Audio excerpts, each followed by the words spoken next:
3, 2, 1.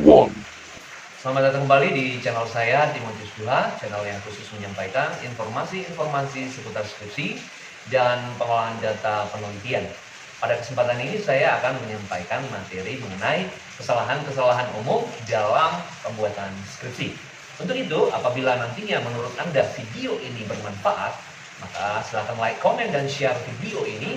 Dan kepada Anda yang belum mengklik tombol subscribe, silahkan klik tombol subscribe untuk membantu pengembangan channel ini lebih besar lagi. Untuk itu, kepada kita semua saya mengucapkan selamat menyaksikan. Baik saudara-saudara, yang pertama adalah kesalahan yang pertama sekali seseorang peneliti dalam membuat skripsi itu adalah menyerahkan alur berpikirnya, menyerahkan keinginannya, dan menyerahkan tanggung jawabnya kepada orang untuk membuat skripsinya. Itu kesalahan paling fatal. Ya, seorang peneliti yang bukan peneliti meminta bantu kepada joki, kepada konsultan berbayar untuk membuatkan skripsinya dari A sampai Z, dari awal sampai akhir. Itu adalah kesalahan yang paling fatal dalam pembuatan skripsi. Nah, seharusnya seorang mahasiswa mampu tamat atau lulus sebagai sarjana dengan menghasilkan satu karya ilmiah yang memang dibuat secara langsung oleh yang si bersangkutan. Oke, kesalahan kedua yang dilakukan oleh mahasiswa dalam pembuatan skripsi adalah memang dia menghindari joki, konsultan berbayar, tetapi dia membuat skripsinya hanya karena keterpaksaan, hanya karena itu sebuah kewajiban. Jadi membuat skripsinya itu tidak berdasarkan niat, tidak berdasarkan tanggung jawab. Jadi membuatnya pun asal-asalan. Hal yang ketiga dalam kesalahan pembuatan skripsi adalah karena si mahasiswa tidak serius dalam mendalami atau menguasai sebenarnya seluk-beluk apa yang dinamakan skripsi, maka mahasiswa tersebut tidak mengetahui apa topik-topik permasalahan, apa dasar permasalahan, atau apa sumber permasalahan yang seharusnya diteliti di dalam penelitian itu. Sehingga karena dia tidak tahu apa permasalahan tersebut, maka secara serampangan dia menjadi panik, sehingga dengan cara yang terbatas dia asal memilih judul. Nah, banyak mahasiswa lebih dulu bertanya apa judul saya, tidak bertanya apa masalah saya. Itu kesalahan. Sehingga karena tidak tahu permasalahannya, maka otomatis dia mencari dan bertanya apa judul saya yang bagus. Jadi sebenarnya memulai penelitian itu bukan karena judul ya, tetapi karena adanya permasalahan yang memiliki daya tarik untuk diteliti.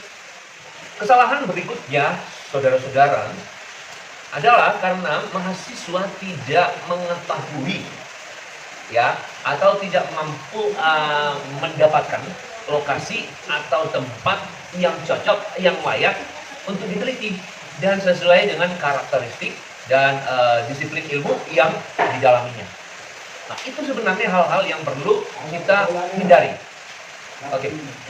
Nah, perlu kita ketahui bersama bahwa seorang peneliti itu wajib melakukan kunjungan, wajib melakukan observasi di tempat, lokasi, atau objek yang akan kamu teliti. Nah, itu ya, jangan lupa tentang itu. Nah, kesalahan berikutnya adalah mahasiswa tidak memiliki budaya untuk membaca. Nah, ini kesalahan-kesalahan ini. Tidak memiliki sumber-sumber literatur yang banyak. Padahal kalau kita tahu zaman ini sudah maju, ada internet sehingga kita bisa membuka Google. Nah, di kampus pun sudah ada perpustakaan, bahkan pemerintah daerah, pemerintah pusat sudah ada yang namanya perpustakaan keliling, sudah ada yang namanya perpustakaan daerah. Di mana-mana ada buku, di mana-mana ada toko buku. Jadi sebenarnya fasilitas-fasilitas untuk kita mendapatkan literatur itu sudah banyak. Tetapi kesalahannya adalah mahasiswa tidak ada niat untuk membaca.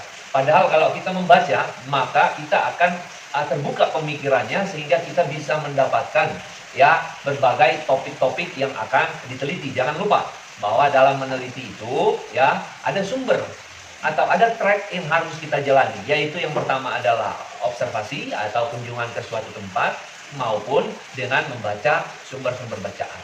Nah, apabila ada gap antara yang kamu amati dengan yang tertulis atau yang kamu lihat dengan apa pendapat teori yang disampaikan oleh ahli, maka itu bisa dijadikan masalah.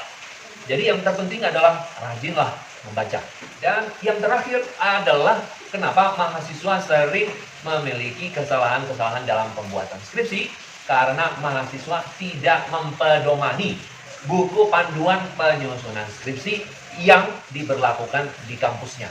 Inilah berbagai hal-hal, kesalahan-kesalahan yang dibuat oleh si mahasiswa dalam menyelesaikan karya tulis, karya ilmiah ataupun skripsinya.